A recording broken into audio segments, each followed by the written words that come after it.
আসসালামু আলাইকুম ওরহমতুল্লাহি ওবরাকাতুহু।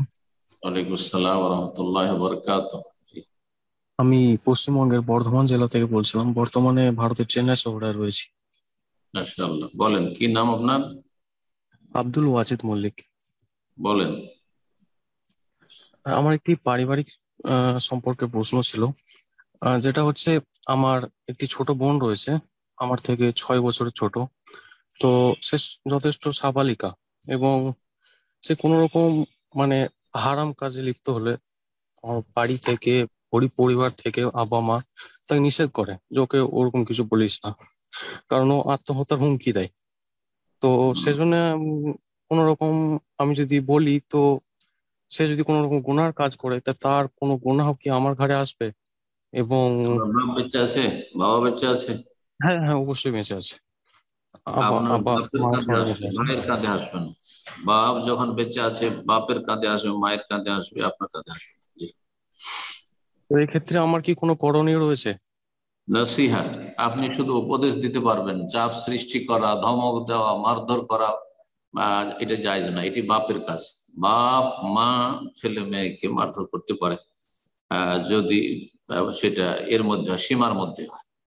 আর শাসক পারে শাস্তি দিতে, শারীরিক পানিশমেন্ট শাসক পারে, সরকার পারে, বোঝা গেছে, মুসলিম শাসক। এছাড়া গ্রামে সামাজিক ভাবে শাস্তি দেওয়া, অথবা অন্য লোক এসে, ভাই, হ্যাঁ, চাচা, অন্য কেউ এসে সে ধমক দিবে, শাসন করবে না, এটা না। নাসিহা করবে, উপদেশ দাও, আপনাদের কাজ হচ্ছে উপদেশ দাও। বাপকে বলতে পারেন, মাকে বলতে পারেন যে বোনটাকে ভালো রাখার চেষ্টা করেন, পর্দার মধ্যে রাখার চেষ্টা করেন, তারপরে বিয়ে দিয়ে দেবেন। বিয়ে দিতে পারে আপনার বাবাকে, বিয়ে দিয়ে দিলে গুনাহ থেকে বেঁচে থাকবে। বিয়ে না দিলে তো হারাম কাজে লিপ্ত হবেই, যে কেউ, ছেলে হোক আর মেয়ে হোক। আল্লাহ হেফাজত করুন। আসসালামু আলাইকুম রহমতুল্লাহ বারাকাত। ওয়ালাইকুম আসসালাম ওয়া রাহমাতুল্লাহি ওয়া বারাকাতুহু। জি।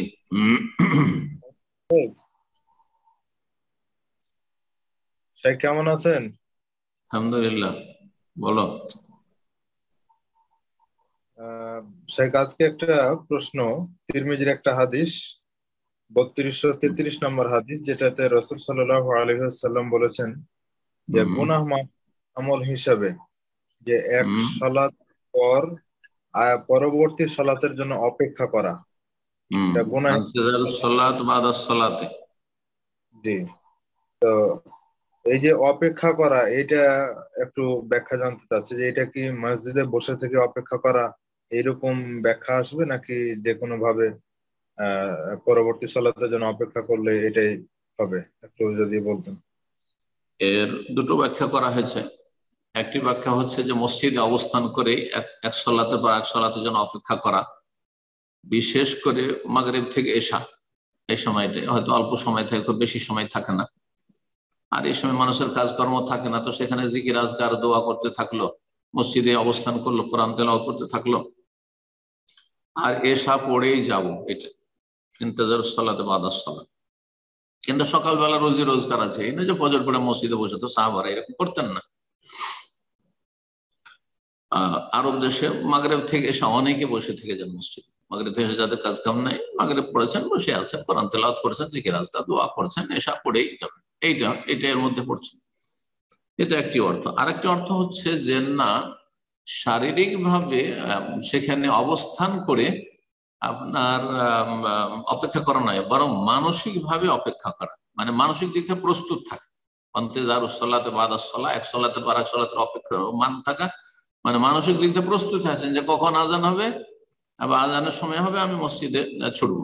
এটা হচ্ছে ইন্তজার করা। তো ইন্তজারটা দৈহিক ভাবে হইতে পারে যে সেখানে অবস্থান করে একবারে, আবার মানসিক ভাবে হইতে পারে যে মন মানসিকতা সব সময় মসজিদের সাথে, কালবুহু মুআল্লাকুন বিল মাসাজিদ, যে 7 শ্রেণীর মানুষকে আল্লাহ স্পেশাল তার আরশের ছায়ার কথাও একটি রিওয়ায়াতে রয়েছে দেবেন।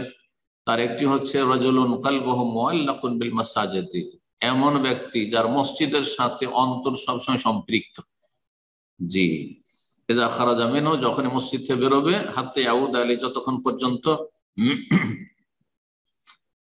পর্যন্ত না ফিরে আসে মসজিদে। তো ওই রকমই। জি, সেটি।